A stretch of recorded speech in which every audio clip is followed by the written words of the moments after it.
I'll help you move the reality.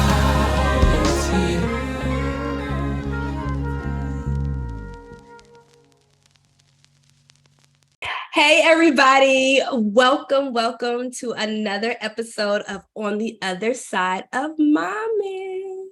Because there's more to this mom life, and of course, you should know me by now. But if you're new to the crew, I am T Moore. I am the host of this podcast. And today I'm so excited to get into today's topic. We are going to be talking about on the other side of mental health as a mom. What does that mean? What does it look like? How we supposed to be in these streets when these kids got activities, they don't listen, if you got a significant other, if you're trying to date, like all the things, because it's a lot as a mom. So we're gonna get into it. And so before we get started, y'all know how we do, but I would be remiss to not share with you all just what I have going on. So if you haven't known, I just released my book, my debut young adult nonfiction book called Filmmakers, 15 Groundbreaking Women Directors. Oh, you don't have your copy in front of you? It's downstairs. But wait a minute, I'm the author and I don't have mine. But anyway, the book is written by myself and co-authored with my friend Lynn Lachlan Miller. And it is a great book, an easy read about just contemporary women directors out here in Hollywood, breaking barriers, doing the thing. And so it feels kind of cool to talk about mental health because, again, that book kind of ties into that with motherhood and stuff. So it is available wherever you buy your books at. And of course, I'm a big proponent, support your independent bookstores. And if you see my shirt today, I have on the Dream Prep, Do, Rinse, and Repeat. Head over to Mom Tings and you can grab you a shirt as well, our sweatshirt, because we're getting into fall. Because my guest here today, it's one of my basic friends because she likes pumpkin spice. And I'm ready. Countdown. and have you felt the nip? You felt the nip in the air? Because it's the temperature has dropped, because around this time I was melting, and I'm not melting, but I'm also not mad because it was a hot summer. So yeah, it was hot. So we got some sweatshirts and hoodies over there too. So just feel free to check it out. But let's get into today. So today I have with us, I hope I don't cry because I've been crying when I introduce my people, but this is Jamila Young, attorney at law, healthcare extraordinaire, Mom of the Year, just so many accolades I could say about Jamila, and I call her Jam, so that'd be the last time y'all hear me call her by her government name. But but Jam and I met on GroupMe, and I don't know, she slid into my DMs first though. You know what I'm saying? She slid into my DMs and she was like, find them, because she was like, hey girl, how you doing? I was like, hey ma'am, how you doing? But no, we connected through GroupMe, and because we're both moms, and I actually was, well, I think I was still pregnant with kid number 2, right? Yeah, well, you are still pregnant. I think I was still pregnant. And so, but we both went to the same law school, but just at different times. And so we just kind of connected, and we became fast friends. And I do mean fast friends. I was like, do you want to work for me at the law firm? And she's like, yeah. So we are both together, a little touched. But that's been 5 years, and what an incredible journey it has been to do life with you. And I know I'm trying to stop myself, but I'm just grateful to have you here. And I feel like we've talked about mental health. I feel like I know you are in the community as an advocate as well. But I'm going to stop talking about you before I start crying. But tell the people, tell our friends, our family, because these are our friends and family who are listening, a little bit about yourself, what you do, and then we'll get into it. I think T gave me, she gave me a good introduction. Every time I hear someone talk about me, I'm like, who, me? Yes, Yes. Jamila Young, law partner with T. I work in healthcare. I'm always in healthcare. And I have one son. His name is Trey. He will be My my boo. only child. He is amazing, but he's going to be my only child. I'm gonna make I sure that Sid hears this episode so that she knows that that is your only child her because you daughter, keep her daughter wants to come live with me, and her daughter wants to be my you don't daughter. have I stairs or an elevator, so she That's doesn't want fine, to live with you no more. and I can get that for her. Those are All things that I right. can get for my We'll child, we'll fight off air. Okay. mm, which we Mm. always do. It's funny that this episode is on mental health because it was really supposed to be recorded a few days ago. Yep. But I was having my own mental health day, and I told Mhm. T, "Yes, I can record it today, but you're not gonna get the real me because I'm in the middle of a crisis right now." And we're like, Mhm. "Oh, we can talk about this when we really get on the air. We'll talk about what's really Yes. going on." How is So, it going? Like, yeah, because it's a lot. And so I like to always start the show off as doing I call them mom inspirational quotes. Because I feel like as moms, we often do not get encouragement sometimes. We're kind of like forgotten about.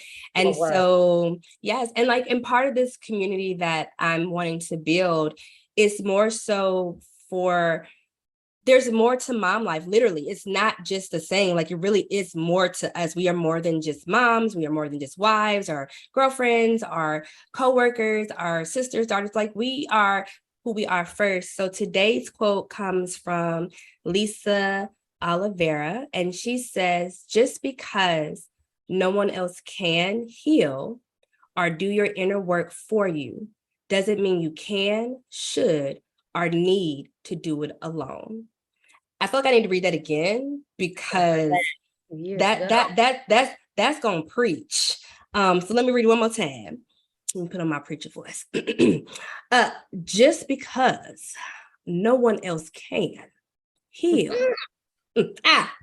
or do your inner work for you doesn't mean you can't, should, or need to do it alone. Can the church say amen? Amen. Amen. So when you Yes. hear that, Jam, like I said, it's no coincidence we're talking about mental health. What does that quote kind of, how does that resonate with you? Because I heard you say you need to have heard that years ago. I'm not I gonna mean, do it. I almost did the thing. I almost did the thing. I almost did the years ago. They tried to. I almost did it. I heard it. Hey, okay. Alabama, Anyway, no. Okay. Alabama. Okay. Okay. All right. All right. All See? right. Bring it back. Bring it back. See, That's this why is I this. put it back really I bad. took my Oh, ADHD medication this morning, so I'm a little hyper. Okay. this is who I am, y'all. I Right. don't. It's not good because I ate Quran. That's what I Mm-hmm. Contains me. But yeah, so when you hear it, how does that sit with you? Like, what would they have done if you had heard that years ago when they tried to tell you? I feel like I always thought that I had to do it alone, not because I couldn't. I just felt like I just had to do this alone, or I'll be deemed a bad mom, right? I am a single mom. I'm a single mom. I have a small child, but I had these thoughts of, oh, I want to go somewhere, but why hire a babysitter if I could just sit at home with him? So Mm-hmm. I decided I could do things for myself. I really made life much harder for myself than what I really needed to. And honestly, I still kind of do that. Sometimes Yeah. I do. It was a challenge this weekend. I went away Mhm. to a wedding and I had someone watch my child. It seemed that he's been with them several times, but I almost said, oh, maybe I can't go because I'm a little afraid to leave my child somewhere else because I can just do it on my own. So I, Mhm. I know we have this thing of the strong Black woman or the independent woman or these single independent moms and all this other stuff, but I don't think you don't get an award for struggling. Nobody gets an award for But you struggling. know what? I feel like that's so dominant, especially in Black culture. We celebrate struggle love. We celebrate just it's I've been seeing it. As a matter of fact, it's funny you mentioned that. And one of the mom groups that I'm in, someone had posted something about like they don't understand this thing about wanting to let their kids struggle just because they had to struggle. Like the person that you're supposed to protect why would you force them to struggle because you had to struggle? And think about like when the bar exam, when it went, when they, for some of the states in 2020, when the pandemic happened and they waived the bar, or they did it virtually or things like that. They did things different. I saw people talking about like how unfair it was. Nah, they need to be doing it and stuff like Like that. student And I'm, loans, we struggle yeah, too. like student loans, like Everyone I, struggle I through it. I didn't take it, like, and it's like we have this mentality because if I had to do it by myself, then you should be able to do it too, because it doesn't build character. What it builds is trauma. That's what it's building. You're building trauma. For me, I think and you know, it's not a conspiracy theory thing, but I really do feel it comes all the way back from slavery, when we were in Mhm. slavery. And the reason I always say that, and the reason I think that, and I feel this way, is because when we were brought here, when you had a baby, you were put right back out there with your child. If you had a spouse, they could rip your spouse away and you had to do it alone. You They ripped the had to be child away strong. too. Yeah, you Nobody had to be says a strong. strong white woman. No one says a strong Asian woman.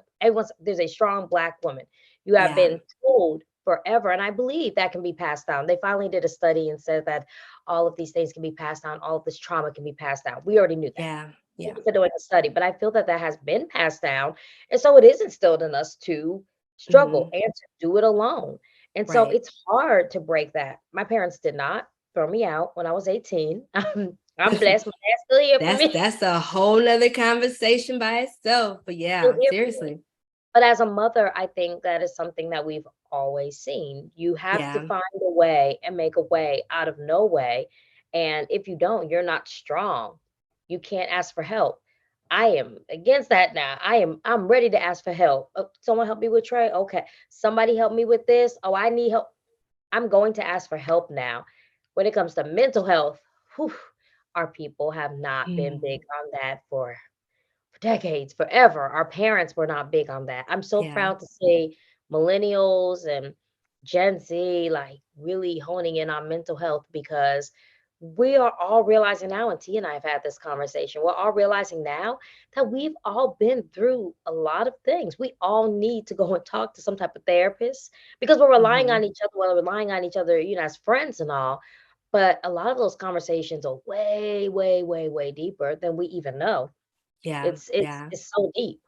Yeah. I think about that, like how I got into, like I've done therapy before, like even before I had kids. I remember I had like a bad breakup and I started doing therapy then. That would do it.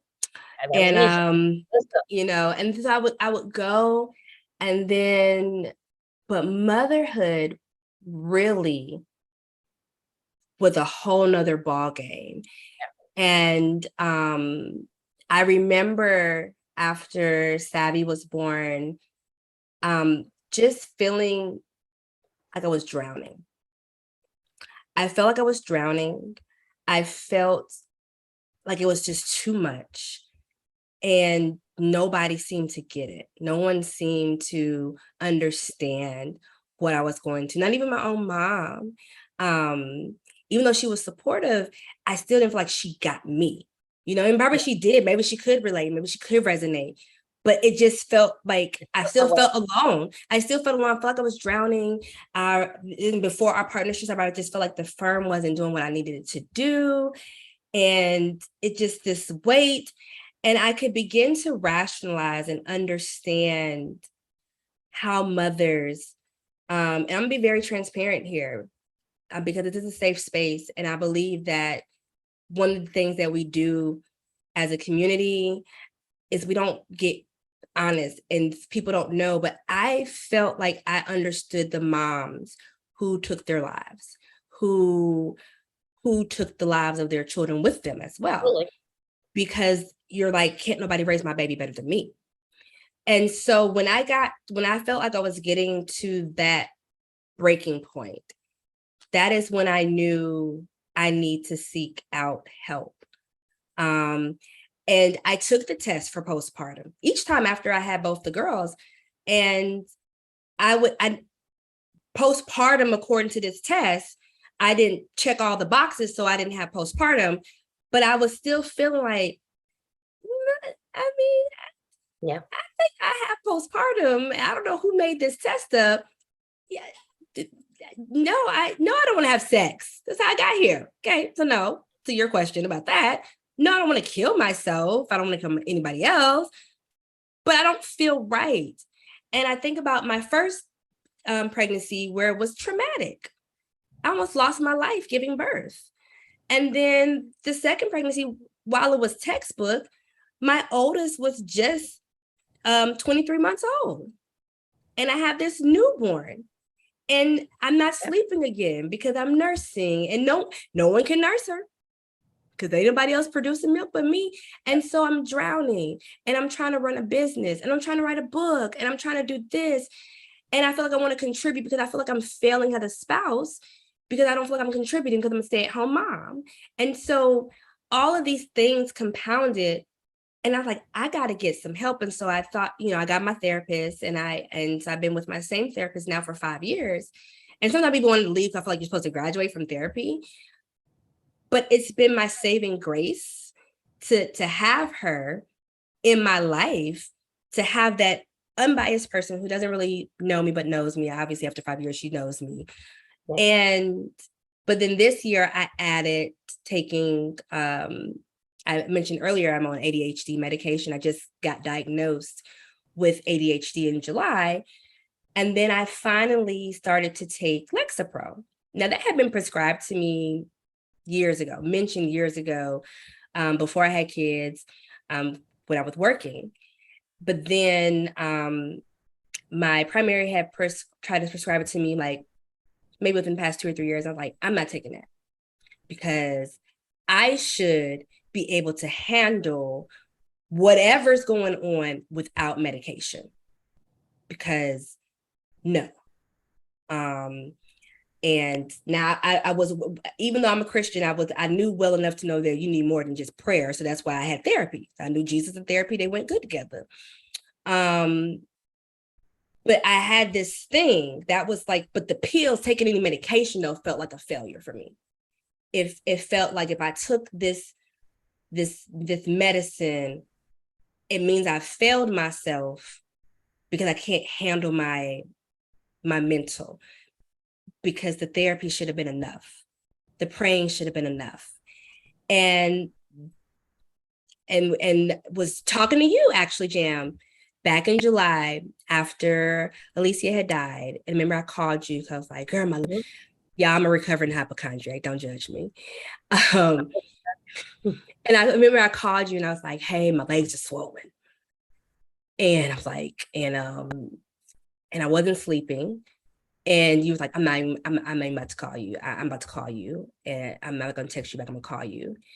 And I think I broke down on the phone and just was like, yo, I can't sleep. I'm afraid to go to sleep at night. Just think about it makes me tear up because I'm afraid I'm going to die because everybody around me is dying. Everybody's sick. My dog died. My friend died. People around me are sick.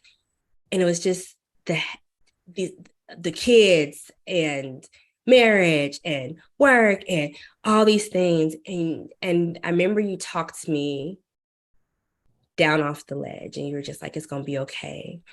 And then I finally went to the doctor again and told the doctor what's going on. And she was like, yeah, I want you to try the Lexapro. And I remember after about a week, my brain literally felt lifted. Like I didn't even know how to fog, but it felt like this fog had been lifted. And I remember thinking clearly, and I was sleeping. And I was still doing therapy and I was still praying, but I felt better and I felt calmer. And I'm like, y'all take the pill, find the pill that works, but take the pill because Lexapro saves lives in this household. So, I just, I thought, I don't mean to be so long-winded, but I'm thinking. You are long-winded. That's who you are. That's who I am.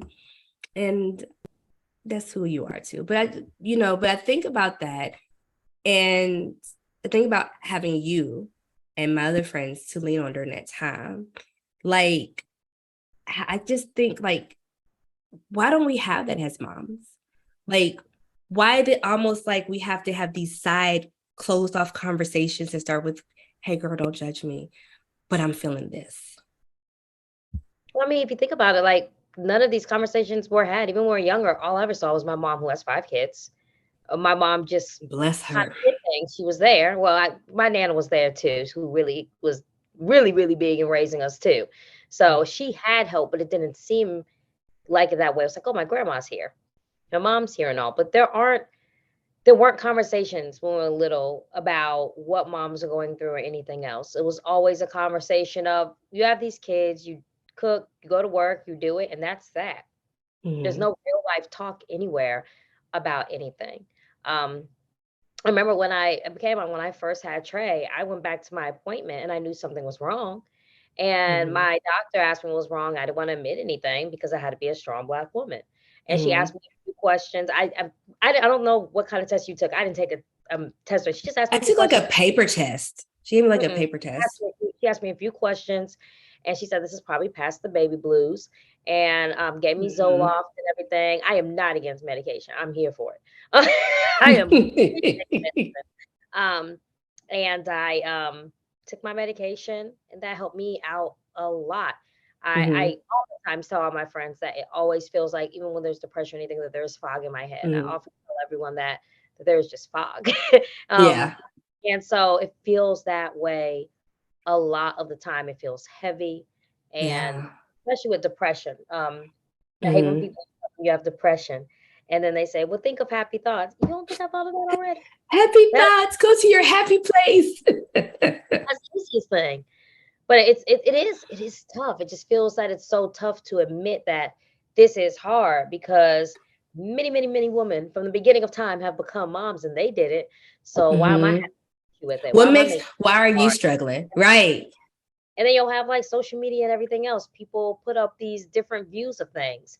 I mean, I'll put up my kid smiling, but I also put up this is what we're going through today. My son's Yes. autistic. I am very, very vocal about that. And the reason I am Let's talk vocal, about that. Yes. Talk about that by your vocal, but also let's talk about how that how that affected you mentally when you got that diagnosis. But finish your thought about your I don't advocacy. I can't remember. But when he was diagnosed, it was just a lot. There was a lot going on at the time. I was graduating from my LLM program, a lot of legal stuff going on. It was Mhm. just so much. So I'm trying to balance all of this stuff. Then I find this out, and now I'm like, well, what's the next step from here? It was Mhm. just a lot to kind of deal with. So I know they have like all these different steps you go through when you're grieving and all this stuff. I just couldn't. I was like, okay, I found out, bam, action. So I didn't get to take Mhm. any steps. I didn't get to breathe. I did not Yeah. get to breathe. I literally had to jump into action and figure everything out. And it was exhausting. It was tiring. I felt alone. Uh, uh, some of my friends have kids, not all of them, but even the ones who did have kids did not have autistic children. So Mhm. it's good to have people that can empathize, but it There's was nothing like having hard. somebody who goes through it. Yeah. And now I have mom friends who do have autistic kids, and it makes it a lot easier to talk about and figure out what the steps are. But that was rough. It was really Yeah. hard. I had thoughts of what did I do wrong? What's happening? How could I do this to my kid? Yeah.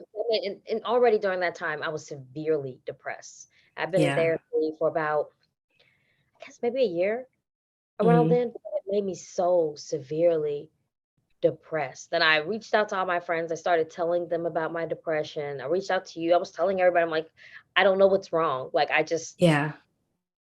oh, I just felt, it just felt horrible. But I Right. started realizing, like, leaning on each other and trying to actually express yourself and not keeping it all in Mhm. helped. Like, that helped out a lot. Yes. And I know a lot, like, we'll talk about our kids and share things when we're having those rough times, those hard times. Even when we go to our therapy appointments, I'm like, "What are you doing Mhm. today?" "I got therapy." But think about how radical just even that is. Yeah. That I got therapy on my schedule. Girl, you go to therapy. Good for you. Like it's like Absolutely. that is the thing. Like, but I wonder if that was something that even my mom, I don't know if my mom had community. Matter of fact, I know she didn't because I remember we were talking about like when her and my dad divorced, how she didn't have a support system for real to kind of lean into, like to Yeah. even talk about that. So because mental That's health, something important, like the failure word. It feels like yeah. if you don't stay married, if something happens to your kid, if you Mm, don't do your job, that failure like you talked about, you feel like a failure. Having to take the medication, I'm a failure. Well, how do yep. we get there? How do we, and how did you even get there? Because no one told me I was a Nobody. failure. Like no one said it. No. Good, Yeah, good like job.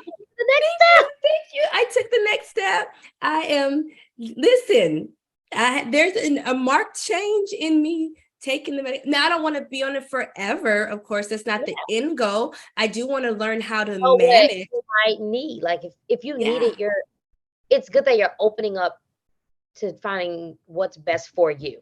And I think yeah, a lot of us don't do that.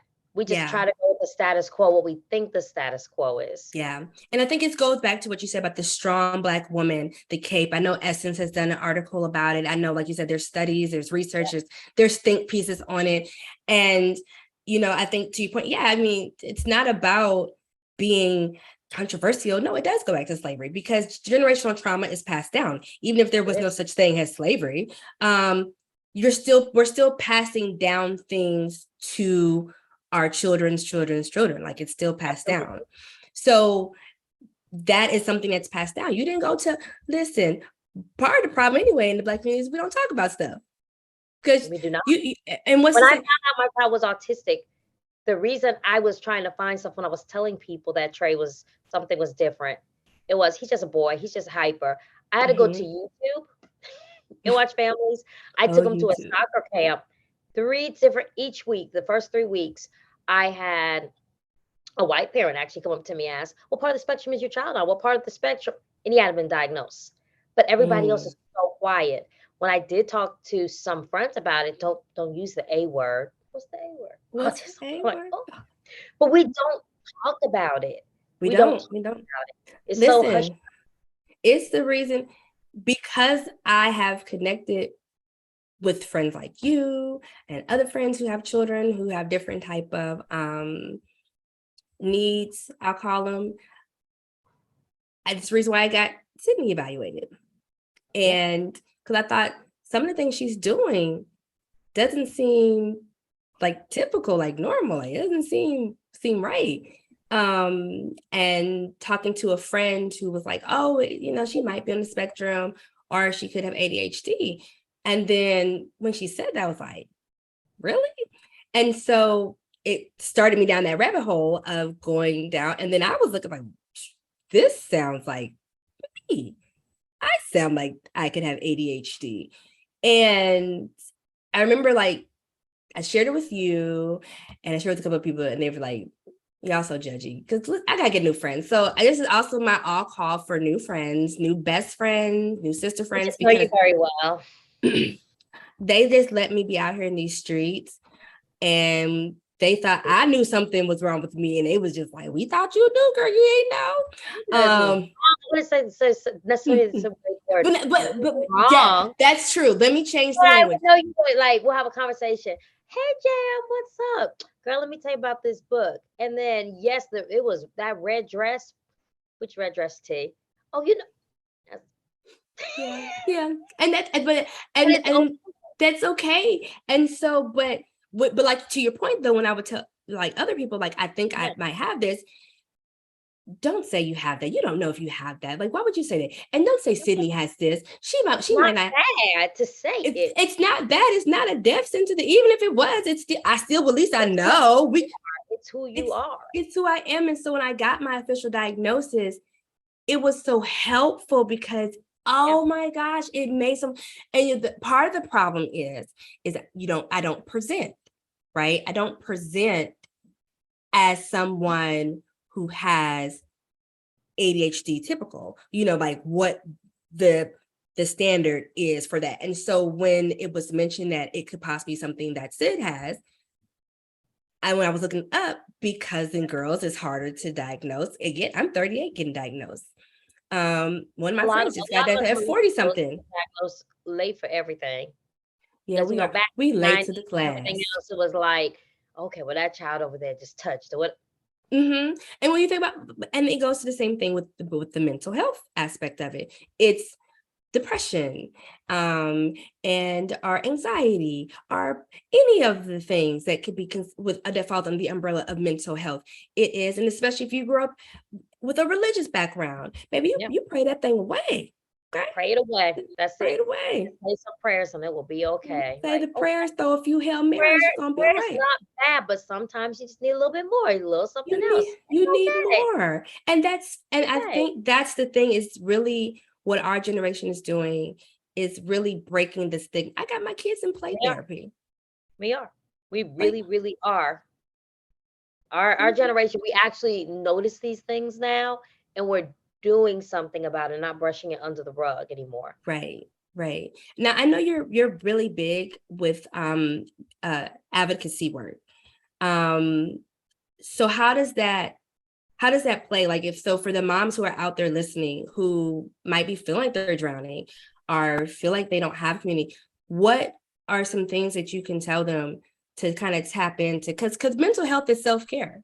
Like, we talk about self-care as a buzzword, and we talk about, oh, take you a bubble bath, and we going back to the episode we did with Ebony. Get your glass of wine. Get you some wine. But what if you don't drink? Like what if that's not your thing? And so go kind of back to the episode we talked about with Ebony, when we talked about finding joy as a mom. And that kind of all ties into that self-care. So self-care of the from a mental health aspect, what would be some things you would, tell moms out there, like, they can do that could be practical for them? It's different for everybody. My self-care, which might be crazy to some, and I did this for one of my friends this weekend, I cook. Some people would not think that. When I say I cook, I mean I'll go and get things thawed out from scratch and all. For She some people, cooks, y'all. I like I love coming to, I don't do nothing. You talk about Jam is my self-care, coming to her house, because baby, okay. I'm gonna lock the door. You gonna lock the door? Why would you? I leave the door open.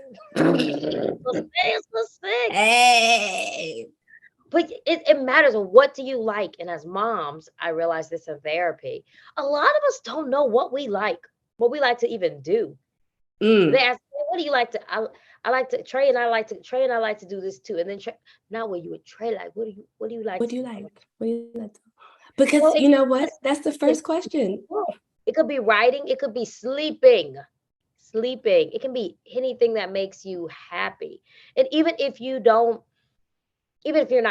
have severe anxiety or depression or anything like that, everybody needs some time to just relax and just calm down. Because I mean, that decompression stage, like I was telling Tia, I was like, I need 5 or 10 minutes before Trey gets out, before he gets off the bus, to decompress. I love my child. We love our children, but children are also humans just like us. They're humans just like us. And you can love them, but you can also have a moment where you're like, I need a little bit of space. I need some space. Because we moms touching me a lot. We don't get space, no. And that plays with the mental health, though, right? So Nana's doing this and that, and she's driving, and she's trying to go here, she's trying to write a book. And I mean, you remember you had your retreat weekend, and she was like, yeah. Listen, I don't know how to act. Listen, when I get by myself, I don't know how to act. That's my mental health, though. I remember when I went to the writers' retreat back in February, and I was shy. I was shy for a minute because I didn't know everybody there. And then she started to come out. She started to get, and one of the girls that was there looked at me, and she's like, "Oh, okay, you getting comfortable now." I said, "You know what? I am." I just, your voice changes when she came back from her last writer retreat. I was like, did you just wake up? No. I was like, you're relaxed. This is what relaxed tea sounds like. I was like, you must not have been relaxed in a long time, because your voice don't sound like this often. But isn't that's weird, right? Like, but I noticed it because I talk to you almost every day. And I can only imagine. I have one child, I'm always tired. To have 3 little hands trying to grab at you all the time, a husband over here, mom, family, friends, organizations, job. I mean, what's left for you at the end of the day? And What's don't more, let her fool y'all, because just because she has this one child, which is like she busy. I Okay, don't know. she now he busy, he booked and busy, but she's booked and busy, and you're doing everything. You're doing a lot, and I think, but you hit it on the head, because you have to still strip away the organizations and all the things that we do to get down to knowing who you are at your core, not what you do, not a title, who you are. And I'll repeat it And because it's here's very, Moana when you're saying who you are, who you really are. ain't that what the grandma said? Listen, this is how you know we got kids. Once you All know the you're a parent, Disney references and everything. This how you know you're a parent. just like But Moana. you are, but you got to get to the core, because you're not these things. Who am No, I'm a creative. Jam, you're a creative. You are a kind person. I forgot I was a creative. You did I forget. when I first met you, you also when she started slitting her DMs or whatever. You did We're slide in talking, there. let me meet you too. She Mhm. said, you know, I really want to write children's books. I really want to be a children's book author. That's something I really wish I could do. That was 5 years ago. And now look at her. It was 5 years ago. She's a creative, but I think that at that time she had, yes, Nana had just been born, or Yeah, it was she just was the before. baby. You had Sid, you were already doing the firm on your own, just trying to, and you had just finished writing your other book, your adult Yeah. novel. And I think you had just put it out. So even then, like, you were trying to juggle everything, but you put your dreams on hold. Look at her, she's probably momming over there. She had to put, Literally, like momming, literally, as we're I'm going over to. here looking like, is my child out there? Momming. But she had to put there were a lot of dreams I put on hold, but you finally figured out the things that you need. You went through therapy, you talked to all of us, you talked to us as friends, and you realized that you could do it. And I think that was a part of your self-care, by actually honing in and realizing what you want to do, going to these groups, being in these organizations, and writing your books. And I now look at know. you. Or scholastic. You love how I say it, scholastic. Why do you like to say it Because like I that? You really like say it so like hard. my librarian when I was growing up said it like that, and I would never not say it like that. I can't. Lord, you But know that was what? your there. It You found out is. who you were, what you liked, and you actually took the leap and did it. Now, Yeah. it was not an overnight process. She really, really like went hard. She tried. She wrote these books. She really tried. She tried to find the right people and everything. And then one day it paid off. But it took a lot of sleepless nights, and I saw you work hard on that. I saw you put all that effort and everything into it and trying to push through. And then with undiagnosed ADHD. And I know that's hard to be an Yeah. author and a writer, like a writer, and trying to write books to finish the with, thought. with ADHD. And so, but it's funny you say that, because but listen, it makes sense now when my agent, when she was like looking at my stuff, or someone's looking at my stuff and like, yeah, so you got a lot of plot points going on here. But now I know why I have so many stories in one story. When someone's like, you got 2 books in one, or 3 books, and something. I'm like, now I know the reason, the why, because my brain. But what's funny is I don't look like that. I mean, obviously I'm successful on paper. I've gotten through law school. But it is hard. It is very hard. And it plays into, because I know that now I am a person with ADHD, it plays into why it's hard to finish tasks. So writing is a big deal for me. Passing the bar was a big deal, because for a person like, and anybody else with ADHD, they know, like, to complete a task is hard. And it's not that but then that's where the failure comes in. That's where the negative self-talk comes in. And you feel like a failure. You feel like you're not rising to the occasion, because, man, I'm lazy. That was always my thing. I thought I was just lazy. And I lack discipline. No, I just have to work a little harder. I have to kind of do some things differently. But I think, again, getting to the core of knowing who I am. I think that's really good advice for moms out there, like starting with knowing who you are, because and share some resources, because I know that sometimes people can't afford therapy, because that's usually a price barrier. But there are organizations and resources that are out there to where people can Mommy, get for free my mom, leadership. leadership. Oh, I can't Leadership. believe we did My mom, it. We did it. my mom, leadership. You have to So pop the NAMI, P. it is the National Alliance on Mental Illness, and they do a lot of work, a lot of work in the community for any type of mental health things that you need. And Mhm. I will attest it's a great organization. They have different chapters throughout all the states as well. If it ever gets too bad, and you feel like you are in a crisis, or that you don't want to be here anymore, you just need to talk, they do have a new number. It's 988, and that is the suicide and crisis helpline. In they, I think it launched, I think it was about a month ago that that number launched, but 988, Yeah. you can call that number to talk. But there are free resources out there, because I know, therapists have to get paid too. So of course, Mhm. if you don't have health insurance and all, it can be costly, but there are organizations that will link you and connect you with resources Mhm. if you need things. And then even if you just need a group, I mean, Yeah. Facebook groups help, mom groups help, even Yes. just trying to come together to do that works. I'm also, and I have like subgroups, because we have like these special needs groups for our children. We have Mhm. retreats, and I just found out about one through my coworker, where they go as a group of moms for because you're a parent, of course, but you also have this parent caregiver role when you have a special needs child.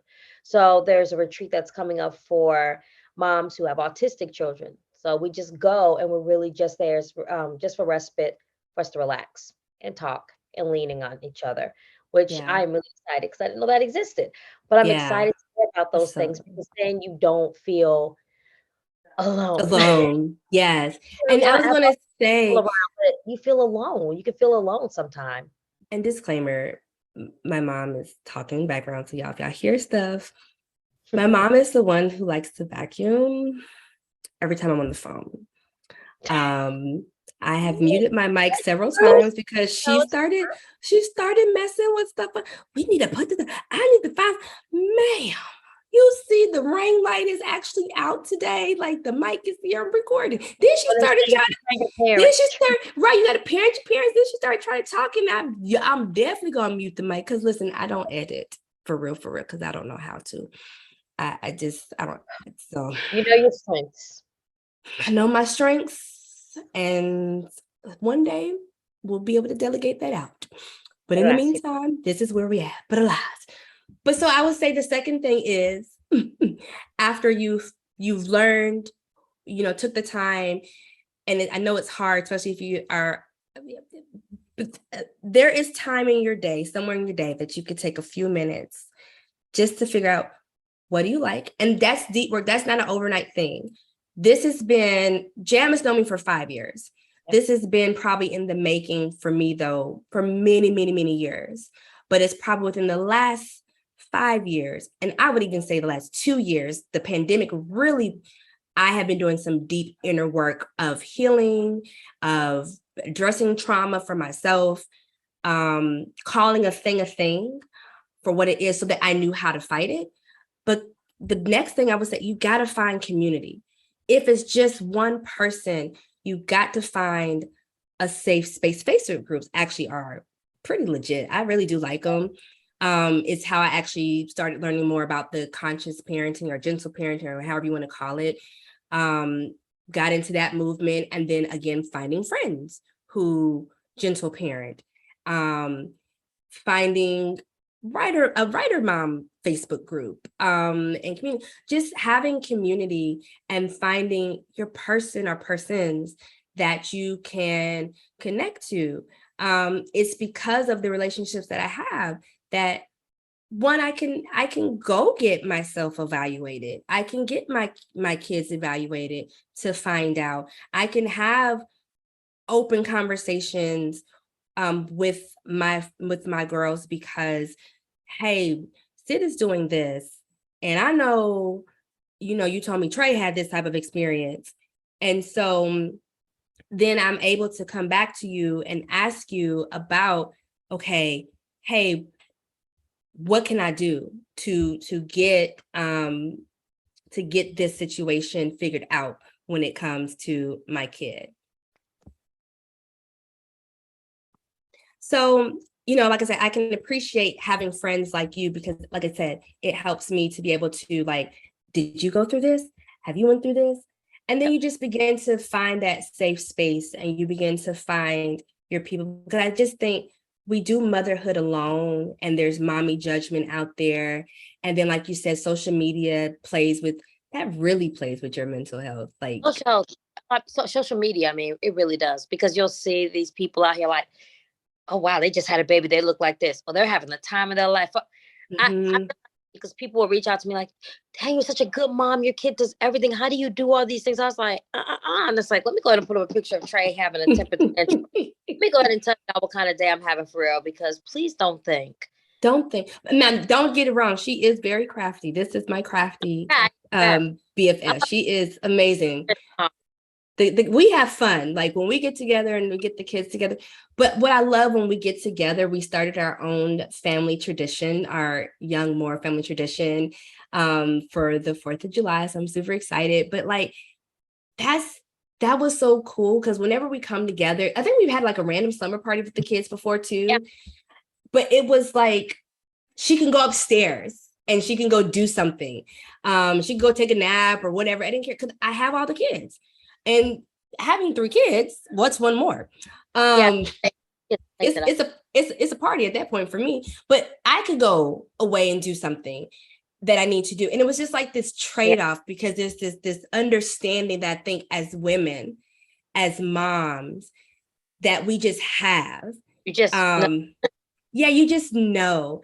And so I think share with people what is something that you want them to kind of take away. And we're definitely going to link the resources for people in the show notes about, NAMI and the suicide crisis prevention number, but just something as a mom, as we get ready to wrap up, some parting words, like what is something that you would want moms, especially who feel like they're struggling and they're alone in their motherhood, to take away? You can lean on others. I know those lean on me, but you can lean on others. And it's true because I'm still learning to do that.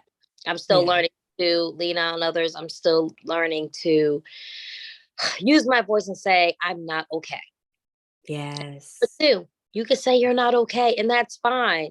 I know we have this image of everything is great, it's easy. This is not easy. I know women have been doing this, but it is a hard job to be a mother. You're trying to take care of yourself and everybody else in the house. So it's okay to say, no, I'm not okay today. And you gotta speak up. Yeah. And it's okay to go and get help. Yeah. It's okay. Even if you're having, life's pretty good, you can talk to a therapist. You can go to these groups, you can go to the Facebook, you can have just community, just to be with other people. Yeah. So I think that's what's most important to me when it comes to myself being a parent, but also mental health as well. Yeah. Because if you're not good enough for yourself, if you're not good inside, you cannot be good enough for anybody else. You cannot take care of those babies the way you want to take care of them. And I say it all the time. The airplane industry has it right. Put on your oxygen mask first before you assist somebody else. That's true. If you're not breathing, mama, you're not gonna be good for anybody else. I feel now I'm actually enjoying my kids. Yeah. I'm going outside more. I'm at the park with them playing. I'm having, and I think it's because I'm doing the talk therapy, excuse me. I'm on a medication and I have community, a strong community around me that has been worth its weight in gold for me. Yeah. So Jam, thank you so much for your time today. Thank you for being so transparent and sharing a little bit about your story. If people want to connect with you, how can they find you on these interwebs, on Beyonce's internet? Because I guess it's no longer Al Gore's, it's Or Beyonce. at this point. So first, thank you, T, for having me today. I know we've rescheduled, but that's motherhood. Um, that's just being a human. Sometimes you just need a moment. So thank you for working with me. Instagram, I'm Dr. Health Squire 229. So that's DRHEALTH Health, and Squire like Esquire, SQUIRE 229, because I'm from Albany and I represent. Okay. She knew I was gonna go. Okay. I But knew Dr. she was gonna do it. 9, you can find me on there. My Instagram is filled with pictures of Trey, my son, and food. Mhm. He's so And cute. stuff, but it's Her like, food be dry. I'm just playing. It don't be dry. It'd be really good. come here next time. No, it'd be really good. I just playing. Cool. I didn't mean it. I'm just playing. I Can you make play- me some crab legs when I come? I'm sorry, the phone's breaking up. Oh, now it's breaking up. All right, that's cool. Whatever. You're so annoying.